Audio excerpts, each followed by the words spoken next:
Assalamualaikum warahmatullahi wabarakatuh. Salam sejahtera bagi kita semua. Salam Om Swastiastu, Namo Buddhaya. Baik teman-teman, kembali lagi bersama saya di Praymatis Channel. Kali ini kita akan lanjutin podcast audiobook dari buku 13 Kesalahan Fatal Pemula Diet dan Olahraga. Kali ini kita mau bahas kesalahan fatal yang keempat. Kalau sebelum mungkin kalau teman-teman masih belum belum dengerin atau masih belum nyimak, monggo bisa dicek uploadan saya yang sebelumnya. Kita flashback dulu sebentar. Kalau di kesalahan fatal yang pertama itu ada yang namanya gila atau mengulang kesalahan yang sama.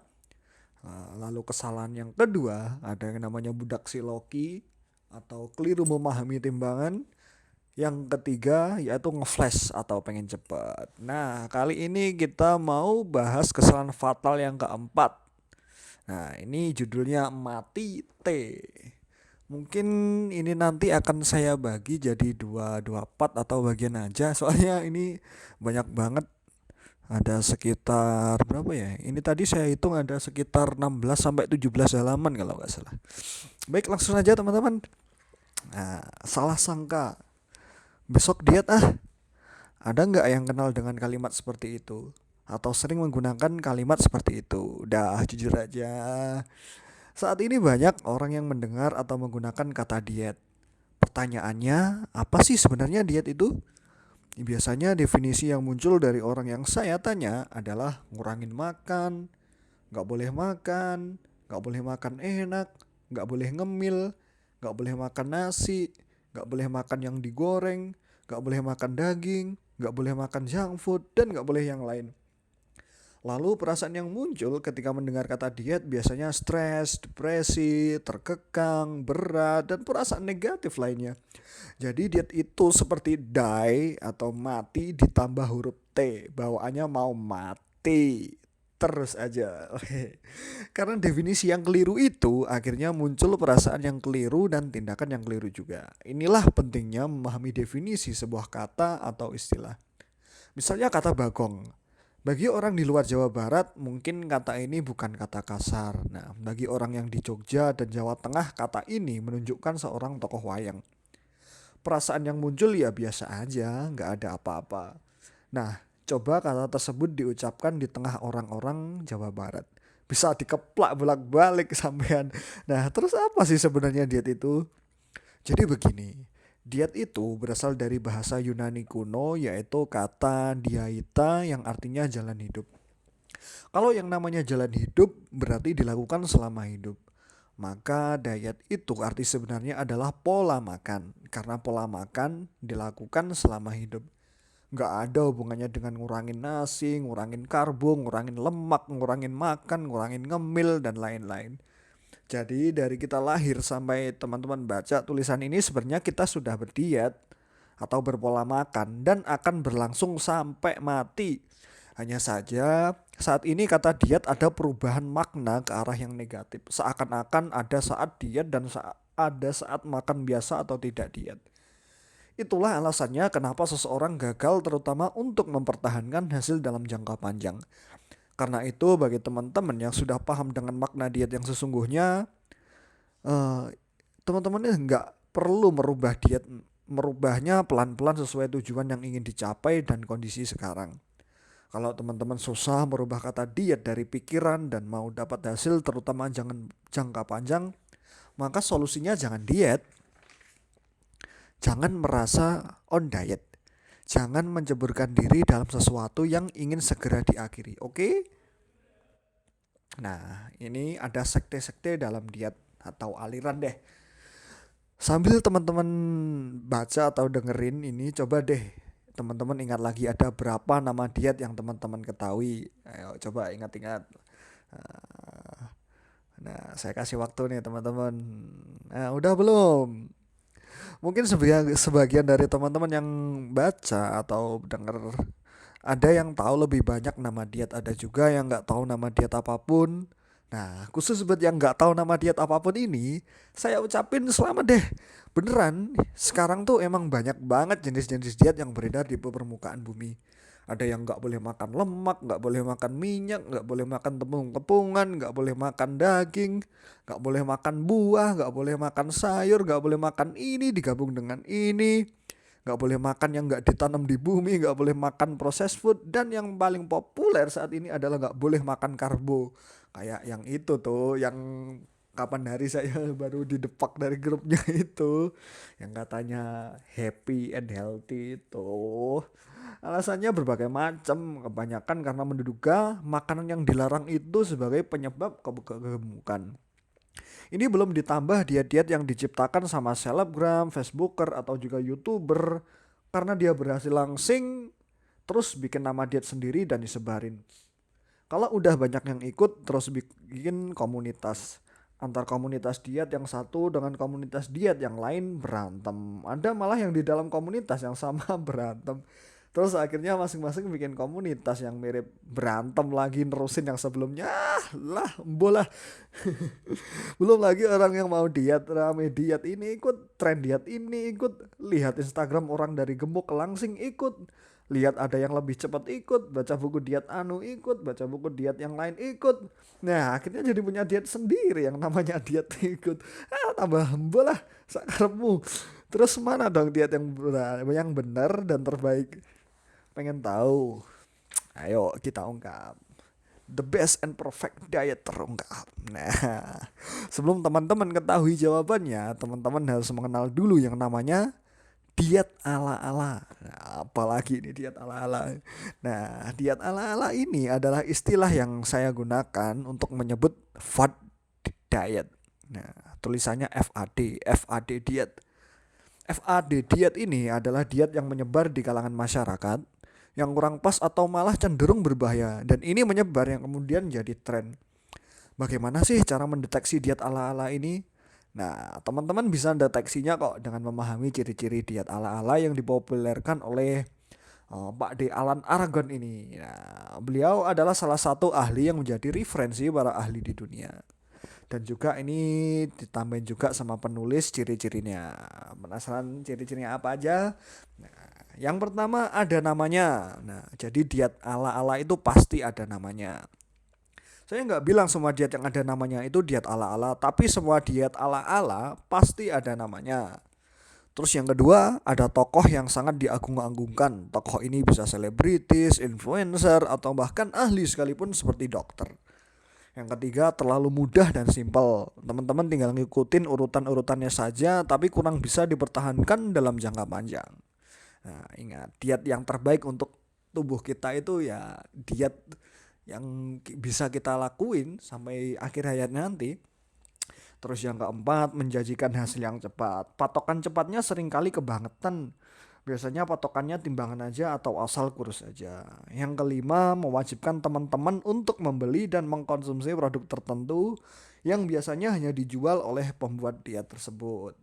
Yang keenam, kurang menghargai pilihan makanan pribadi. Ketujuh, ada aturan umum dalam makanan yang harus dimakan dan harus dihindari. Yang kedelapan, ada pembatasan gizi makro yang sangat ekstrim tanpa pertimbangan klinis. Yang kesembilan, kurangnya anjuran untuk memenuhi gizi esensial. Yang kesepuluh, tidak ada dasar keilmuan atau penelitiannya. Kalaupun ada, tergolong pseudoscience atau penelitian yang diambil yang kelihatannya mendukung klaimnya saja. Terus yang ke-11, hanya berdasarkan testimoni, bukan berdasarkan data riset yang valid. Gimana? Setelah teman-teman tahu ciri-ciri diet dari diet ala-ala ini, udah dapat gambaran diet apa saja yang masuk ke diet ala-ala?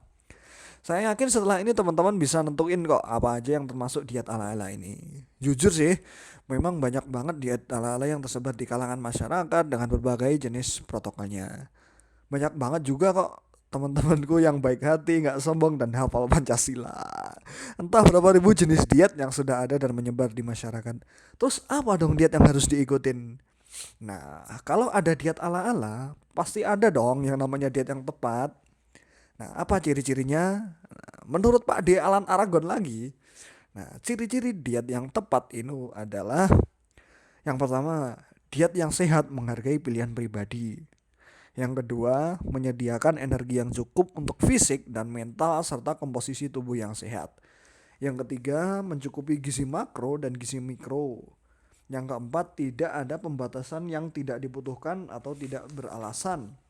Yang kelima, menghargai kondisi medis seseorang seperti intoleransi dan alergi. Nah, misal teman-teman ada yang alergi dengan makan telur, jadi ya nggak usah dipaksakan gitu loh untuk harus makan telur itu misalnya. Yang keenam, nyaman dilakukan. Yang ketujuh, terjangkau. Yang ke-8, secara sosial dapat diterima dan tidak membahayakan. Yang ke-9, sesuai dengan ideologi atau kepercayaan. Yang ke-10, dapat dipertahankan jangka panjang. 11, namanya teman-teman yang buat sendiri. Gimana, udah jelas kan? Dari ciri-ciri itu bisa disimpulkan bahwa diet atau pola makan setiap orang atau personal itu beda-beda. Tergantung ketujuan, kondisi medis pribadi, preferensi pribadi, akses ke makanan, sosial, budaya, agama, dan ekonomi. Contohnya kopi. Beberapa studi menyebutkan bahwa kopi bisa membantu performa latihan dan diet. Itu bagi yang doyan atau toleran. Kalau nggak doyan atau toleran, ya jadi menyusahkan kan? Atau contoh lain, dada ayam. Dada ayam kan terkenal tuh sebagai salah satu sumber protein andalan orang-orang gym. Itu kalau suka sih. Kalau nggak bisa dipaksakan juga kan? Nah, jadi di situ kayak beli sepatu gitu loh. Kalau sepatunya nggak cukup, bukan kakinya yang dipotong, tapi sepatunya yang nyesuaiin ukuran kaki. Maksudnya gimana tuh mas? Maksudnya adalah dietnya yang menyesuaikan teman-teman, bukan teman-teman yang menyesuaikan dietnya dengan ikut-ikutan diet yang menyebar karena bisa bikin ideal secara tepat. Nah, karena itulah kesalahan yang keempat, ikut-ikutan diet. Jadi diet apa dong yang terbaik? Kalau pertanyaannya diet apa yang terbaik untuk semua orang, maka jawabannya nggak ada. Tapi kalau diet yang terbaik untuk teman-teman sendiri, makanya jawabannya adalah yaitu ya diet kamu, ya diet yang disesuaikan dengan kebutuhan teman-teman. Lalu gimana cara menyesuaikannya? Nah, ini tentunya ada ilmunya, nggak sembarangan. Dan teman-teman dan ketika teman-teman teruskan membaca, maka teman-teman akan ketahui bagaimana caranya. Hanya saja sebelum itu saya pengen ngajak teman-teman diskusi dulu. Trust me, it works. Sebelum teman-teman coba diet yang ada, perhatiin deh dari sekian banyak nama diet untuk menurunkan berat badan, coba sebutkan nama diet untuk menaikkan berat badan. Ketemu. Jujur aja sampai buku ini ditulis, saya nggak menemukan satupun nama diet yang populer untuk menaikkan berat badan. Anehnya, hampir semua penganut diet apapun sepakat kalau buat naikin berat badan ya dengan makan lebih banyak. Tapi kenapa kalau nurunin berat badan nggak pada sepakat dengan makan lebih sedikit? Aneh. Coba deh pikirin. Terus perhatikan, setiap diet ada yang berhasil, iya kan? Yang low carb atau low carbo berhasil turun, yang low fat berhasil turun, yang diet OCD atau intermittent fasting berhasil turun, yang diet JM berhasil turun, yang diet mayo berhasil turun, yang diet detox berhasil turun, bahkan diet-diet yang disebarin YouTuber, influencer, dan bahkan artis yang nggak bener-bener mendalami ilmunya dan dikasih nama lucu-lucu pun juga berhasil turun. Lucu ya, yang nggak belajar rajin banget bikin diet terus disebarin. Yang ahli gizi malah hampir nggak pernah bikin diet terus dibagiin. Sekarang pertanyaannya, kalau semua ternyata bisa bikin turun berat badan, lalu apa sih yang menyebabkan seseorang turun berat badan? Apa sih yang menyebabkan orang naik berat badannya? Bahkan pada dua hal yang bertentangan sekalipun loh, tinggi karbohidrat dan tinggi lemak. Kaum low fat bilang kalau kandungan lemak di makanan yang bikin orang gemuk. Sedangkan kaum low karbo bilang kandungan karbohidrat di makanan yang bikin gemuk. Coba deh nggak usah pakai studi atau penelitian dulu. Bukankah banyak bukti yang ada di sekitar kita membuktikan keduanya berhasil menurunkan berat badan? Lalu apa sebenarnya sih yang menyebabkan seseorang berubah berat badannya? Penasaran? Yakin? Nah, teman-teman simak aja terus. Nah, kebenaran yang perlu diungkap. Gimana? Udah mulai kepikiran dan kebayang kan apa sih sebenarnya yang menyebabkan seseorang berubah badannya? Kenapa diet-diet yang ada itu semuanya ada hasilnya? Mungkin beberapa dari teman yang membaca buku ini ada yang sudah tahu jawabannya karena udah belajar sebelumnya. Mungkin juga ada yang belum tahu sih. Tapi saya akan jelaskan lagi lebih dalam dan mungkin yang jarang teman-teman ketahui. Udah siap? Nah, jadi hal yang menyebabkan seseorang berubah berat badannya adalah karena adanya ketidakseimbangan antara energi yang masuk dan energi yang keluar. Dan yang menyebabkan diet-diet yang ada berhasil merubah berat badan seseorang adalah karena diet tersebut menyebabkan terjadinya ketidakseimbangan antara energi yang masuk dan energi yang keluar tersebut. Nah, ketidakseimbangan energi. Gimana maksudnya sih mas? Bukannya karena dia nggak makan nasi aja, bukannya karena nggak makan karbo, bukannya karena nggak makan junk food, bukannya karena mengakali insulin, bukannya bentar, oh ya bentar. Saya tahu teman-teman udah dapat informasi tentang apa yang bikin gemuk dan apa yang bikin kurus dari orang lain atau bacaan-bacaan mungkin ya. Biar dapat pencerahan, nah simak nih cerita berikut ini. Ada seorang pria 29 tahun asal Cheltenham, Inggris, tahun 2018. Rian melakukan percobaan yang bisa dibilang cukup ekstrim. Apa itu? Rian setiap hari makan McD selama 30 hari penuh. Yes, teman-teman gak salah baca atau dengar. Benar-benar setiap hari secara konsisten tanpa bolong-bolong makan McD. Terjadi perubahan. Mungkin teman-teman akan berpikir perubahannya dari kanan ke kiri. Nah, ini kalau teman-teman baca di bukunya di sini ada ilustrasi gambar. Kalau yang kiri itu kalau orang Jawa bilang belutnya itu kelihatan. Yang kanan six pack gitu. Nah, kalau teman-teman ngira perubahannya dari kanan yang ke kiri, salah, perubahannya dari kiri ke kanan. Dia turun hampir 8 kg dan persentase lemaknya turun dari 10,85% ke 7,59%. Ayo, apa yang dia lakukan sampai bisa seperti itu? Dia minimal pernah makan sekali di hampir semua menu yang ada di McD. Asupannya pun diatur. Di awal dia mengkonsumsi 2.500 kalori. Kemudian turun ke sekitar 2.300 kalori. Setelah itu kebutuhan energinya turun lagi karena menyesuaikan kondisinya yang baru. Selain itu dia juga melakukan latihan beban setiap pagi selama 1 jam hampir setiap hari. Bagi beberapa orang yang berpikir bahwa junk food berarti bikin gemuk atau karbohidrat bikin gemuk, kisah Rian mungkin mematahkan persepsi mereka. Tapi sekarang mungkin muncul pikiran, lah iya dia olahraga dan aktif pasti turun. Terus sehat gak tuh? Nah, untuk menjawab pertanyaan itu, saya punya cerita lain. Namanya John Chesna, pria 59 tahun. Ini adalah guru sains dari Iowa, Amerika Serikat. Di tahun 2014 dia bikin eksperimen untuk makan McD setiap hari selama 90 hari. Kemudian jadi 180 hari secara konsisten. Enak gak tuh? Dia melibatkan siswanya untuk mengatur menu yang ada di McD sehingga bisa sekitar 2000 kalori seperti yang dianjurkan oleh FDA. Sebagai tambahan dia juga melakukan jalan kaki selama 45 menit setiap hari. Apa yang terjadi? Seperti di gambar dia turun sekitar 60 pon atau hampir 30 kilo selama 6 bulan. Ingat, itu makan McD setiap hari. Kerennya bukan hanya berat badan yang turun, profil darahnya pun membaik juga. Total kolesterolnya pun juga turun dari 249 mg per DL itu apa ya? Wah, saya nggak tahu, kurang tahu. Mungkin kalau teman-teman ada yang tahu miligram per DL itu DL-nya apa? Ya, total kolesterolnya itu turun dari 249 ke 170. LDL-nya turun juga dari 170 ke 113 dan trigliserida turun dari 156 ke 80.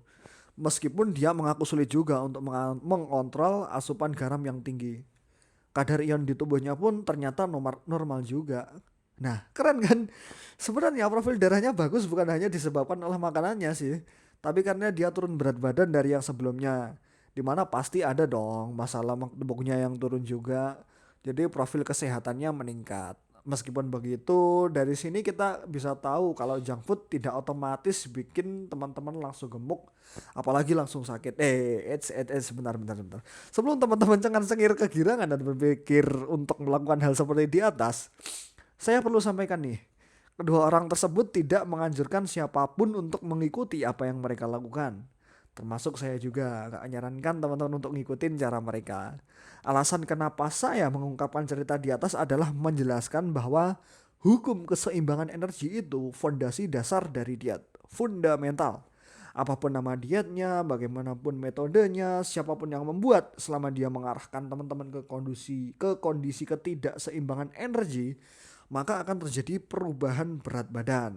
Nah, paham kan? Anyway, kenapa sih soal keseimbangan energi ini penting? Jadi gini loh teman-teman, dalam kehidupan ini saya dan kamu berkaitan dengan energi. Kita butuh energi untuk hidup dan melakukan aktivitas. Energi ini masuk lewat makanan atau minuman yang teman-teman konsumsi. Dalam energi dikenal dengan hukum kekekalan energi. Hukum kekekalan energi menyatakan bahwa energi tidak dapat diciptakan atau dimusnahkan, melainkan berubah bentuk. Saya ulangi sekali lagi ya teman-teman. Hukum kekekalan energi menyatakan bahwa energi tidak dapat diciptakan atau dimusnahkan, melainkan berubah bentuk. Nah, dalam sains kalau sesuatu sudah masuk kategori hukum, maka ini pasti terjadi dan tidak mungkin tidak. Contoh hukum gravitasi. Teman-teman suka atau enggak, tahu atau enggak, mau atau enggak, gravitasi ya bekerja di kehidupan. Makanya disebut hukum gravitasi, bukan teori gravitasi. Itu juga alasannya teori Darwin disebut teori, bukan hukum. Namanya teori ya bisa salah, bisa bener. By the way teman-teman percaya nggak sih sama teori Darwin ini? Nah, kembali ke soal hukum. Nah, hukum ini sebenarnya udah ada bersamaan dengan diciptakannya alam semesta. Contohnya gravitasi ini. Istilah gravitasi memang baru ditemukan oleh Isaac Newton tahun 1687. Tapi kan sebelum tahun 1687 bukan berarti nggak ada gravitasi. Emang sebelum tahun 1687 manusia di dunia semuanya terbang. Kan enggak kan? Hebat banget kalau bisa terbang. Nah, ini sama. Hukum kekekalan energi ini dari zaman bahula. Awal penciptaan bumi juga ada. Hanya aja mungkin istilahnya baru teman-teman ketahui. Jadi ini bukan hal yang baru sih. Sampai sini paham kan? Nah, terus yang dimaksud dengan keseimbangan energi ini apa? Nah, saya potong dulu nih. Mungkin sampai sini dulu. Part 1 atau bagian 1 dari kesalahan fatal keempat. Kesalahan fatal pemula, buku diet dan olahraga. Buat teman-teman yang masih penasaran kelanjutan dari kesalahan fatal yang keempat ini, nah, keseimbangan energi ini apa, penjelasannya apa, nah, monggo stay tune terus di channel ini. Nah, mungkin kalau ada masukan juga teman-teman bisa komen di bawah. Seperti itu. Baik teman-teman, langsung aja kita akhiri. Akhirul kalam, wabillahi taufiq wal hidayah, wanita waninaya. Wassalamualaikum warahmatullahi wabarakatuh.